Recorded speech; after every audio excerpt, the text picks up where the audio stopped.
Tavuklar yeri, bizimkiler hazır yumurta alabiliriz. Satış yok.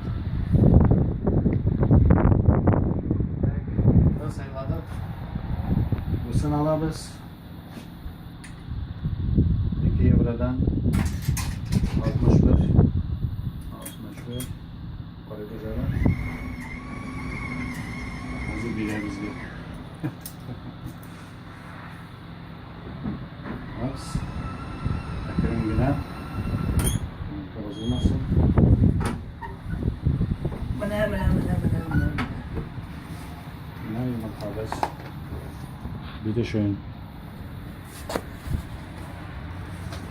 Bak, burada koyacak. Tamam, pegesini alayım mı? Zorrağına. Bak, 30 birim kullanma. Ayrıma var mı? Salabız. Bazen. Mesela 31 diye yazayım. Ayırmasın meselesi. Tayland, halkın bütün sınırı. Bak, 35 gelir. Фантастика. Lift bile.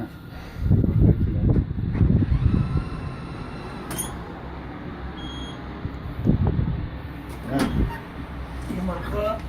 Sıkılma dakikası. Öne Vererek. ederek. Bu akşamlık bir 60 centine. Öne şimdi 60 cent. Aldatmadı. Bana şulay işleyeyim bunda. İyi sen sağ ol.